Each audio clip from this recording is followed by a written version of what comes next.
Well, the kids are looking for your cues. They can be receptive to your negative views of that person and your lack of friendship or lack of desire for relationship. And they can kind of assess that to themselves and say, well, if my bio parent doesn't want to be their friend, then I'm not supposed to be their friend either. Your blended family has a 100% chance of success when you do it God's way. We are Blended Kingdom Families, and we want to provide biblical resources to heal and restore families with a message of hope for the next generation. Let's get after it. Hey guys, welcome back to the BKF podcast. We are so excited you're here with us today. Guys, if you haven't already, take an opportunity, like, share, comment. We'd love to hear your feedback and reviews. Also, as we talked about last week, and as we're going to continue to remind you, the Blended Couples Conference is going to be coming up in September. That's September 30th at Fellowship Church in Grapevine, Texas. If you are not in Grapevine, Texas, or around the DFW area, I'm going to tell you, encourage your spouse to take a staycation or a vacation and come to Grapevine to this event. It's an all-day event Saturday. Myself and Vanessa will be speaking along with pastors Ed and Lisa Young and Jimmy Evans and many, many others. Can't wait to see you there. Yes, and you can find tickets on our website at blendedkingdomfamilies.com under our events page. But today, we're going to dive back into what we were talking about last week, which is parent and step-parent relationships. And last week, we talked about establishing a friendship, or how some of us desire to have a friendship with our co-parent. And so for some of us, that's just not possible. And it's okay either way. Yeah. And if that is a desire of your heart, we talked a lot about, kind of how that process can take place. What does a healthy friendship look like last week? And we encourage you, go back to last week and watch that episode and then come back to us right here, because we're going to talk about the benefits of that. Yeah. Why it can make parenting a little bit easier. Yeah. And maybe some other benefits that you can surround in your blended family. So why does having a friendship, and I want to make sure I separate this, friendship, relationship, two different things. So why does having a good relationship or some sort of a friendship make parenting easier? Yeah, I think whenever you have a mutual respect and you have honor and you have grace for one another, I believe that in any relationship, it makes the just the giving and the receiving and the things that you're pouring in or taking out from one another, it establishes a foundation of trust. And upon trust, when you have that foundation, you can build upon that. So as co-parents or, biological parents and step-parents, when you work together, that can help your children thrive. It can actually be beneficial to your own family. And again, of course, your relationship with your co-parent. Yeah. And it builds trust. Again, good communication builds trust. Trust in friendships builds more trust. Again, when you're a blended family and you are really separated in your co-parenting and really in your parenting, because there are two different households, there's a lot of communication that's taking place, there's a lot of moving pieces that are happening. You need trust in this relationship just to, almost like quiet your parent heart. And your parent mind that good things are happening, and trust is the center of that. Yeah. No, that's so good. And, one of the other things that we were talking about is it helps kids understand that the step parent is a vital part of the parenting process. And we just did a podcast with Rachel Scott in this series, you guys, that we want to encourage you to go back and listen to, because step parents play such a vital part in our stepchildren's lives. There is a great amount of influence that you have that can be used for good, and and it can be negative. And so whenever you have that healthy relationship with your other co-parent, and there's a friendship that has been established there, that can really help your children thrive in their school. It can help them thrive within the home. It can help them thrive in their relationships. And so step parents, I think, can play a very vital role. And you and Rachel Scott talked about being an observer, but also being a participant in that. And so whenever biological parents and step parents have that relationship, they have that friendship, and they have that mutual respect and understanding, that's where you can invite one another into situations where really the child can benefit from both parents, and they need that. Yeah.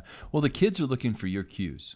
So children are so many times receptive or So let me just say this. They're receptive also in positive and negative ways. So they can be receptive to your negative views of that person and your lack of friendship or lack of desire for relationship. And they can kind of assess that to themselves and say, well, if my bio parent doesn't want to be their friend, then I'm not supposed to be their friend either. And that is so real on so many levels. I've seen children who want a genuine relationship with their step parent, but they feel they can't because the bio parent does not desire that kind of relationship. And in some cases, even verbally or nonchalantly encourages the child not to have that relationship. Yeah. So the reverse of that is when you move forward in your friendship and relationship with the step parent, you're also giving the freedom to the child or children to say, it's okay, I trust them, you can trust them. I would desire a friendship with them, you can desire a friendship with them. They can be a benefit. It's almost like you're giving permission to your child to say, it's okay, this relationship is safe, and I'm ready for us to move forward in it.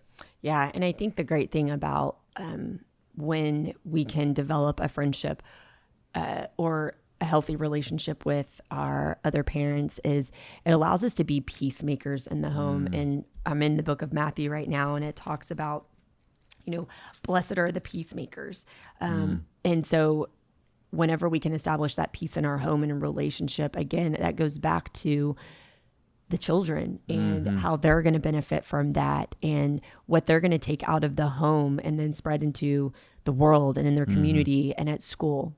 Yeah. And another benefit of these relationships, and I think that I'm going to approach this from a really interesting perspective, but the friendships that can exist between step parents and bio parents can also ease and create relationships between the two bio parents. Sure. So I want to just throw this scenario to you.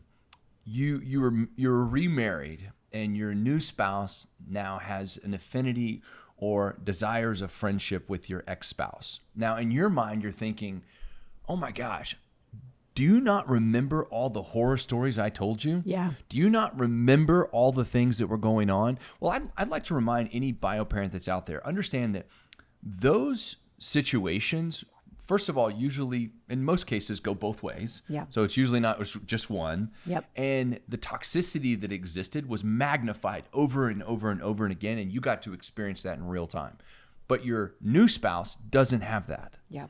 And now you're looking at your new spouse going, okay, I have such admiration for you and love for you, and I respect you so much, and you want to be friends with them. What does that say about this? Yeah. Because you're like, how can somebody that I respect so much want this friendship, and yet I don't so much? So it can create a new wrinkle in your blended family that says, maybe there's something here that I need to let go of. Yeah. And I need to put the past behind us, because that person, that step parent that's rolling in, doesn't have that baggage with them. Sure. And so they're looking at it from a perspective, usually from the child's perspective, going, it's benefit to them, which is what I signed on for when I married you, is my desire is to have a home that's best suited for our children. Yeah.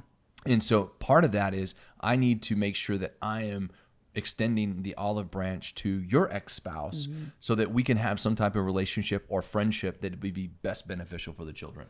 Yeah. And, we know that there is toxicity in previous relationships in our ex-spouse. We know that there's personalities that are very, very difficult to deal with. And so again, you guys, we want to reiterate, it's great if we can establish that, but it is okay too if you cannot. And that's not anything, anything to say that you've necessarily done wrong or that you've caused, but understanding that, this could just be a season. And you know what? It may be one of those situations where that relationship never does develop. We've encountered a lot of blended families who have adult children and they're like, we've never been able to be in the same room together. Yeah. But you know what? We just want to encourage you to keep pressing into the Lord and just seeking his heart after that person and in the season, and just making sure that your heart is clean towards them.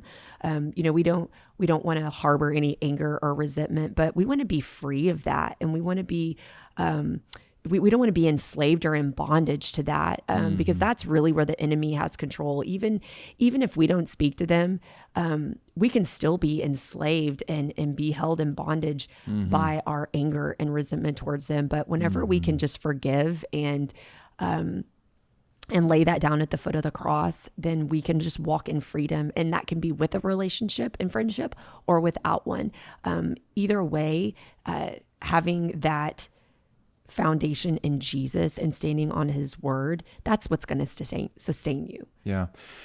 If you've taken the time to listen to the last couple of episodes, and we acknowledge that in blended families, when we start interjecting the word ex-spouse and friend, we know that there's going to be some emotion stirred. Sure. So if you've listened to these episodes and you're like, Scott, Vanessa, I like you guys, but y'all gone crazy when you start interjecting these two words. I want to say to you, if that is a strong feeling for you, that could also be God moving in you. And it could be stirring. The Holy Spirit could be stirring something up in you. And so if this is you, I want to encourage you to do a few things. One, I'd encourage you to pray about this. I would encourage you, if you're having that feeling or that's your feeling, understand that let's look at self first. Yeah. Let's look inside. Part of emotional intelligence is being able to, first reaction is look internal. Yeah. To go, why am I feeling this way? Yeah. Why do I have such a negative connotation when I hear those two words together? So let's look inside. Start praying. And then I would also encourage you to have conversations with your spouse. Yeah. Hey, listen, this is something I'd like, and I'd like to talk to you about this. And what do you think about it? And what benefits do you see, or what do you not see? Then have conversations with the other parent or the other step parent. Say, hey, listen, I know dudes, and I'll speak to guys for a second. When you're in your 40s, you're an awkward friend maker. All right, we do things awkwardly, and awkward is okay. But I've seen it where, like, hey, I meet some guy and I'm like, dude, we need to be friends. And I will say that we need to be friends because I like you and you are great for me and great for my marriage and great for the kids. So guys, you have to step out, ask for me, like, hey, let's have coffee or go to dinner or whatever that is. So encourage conversations.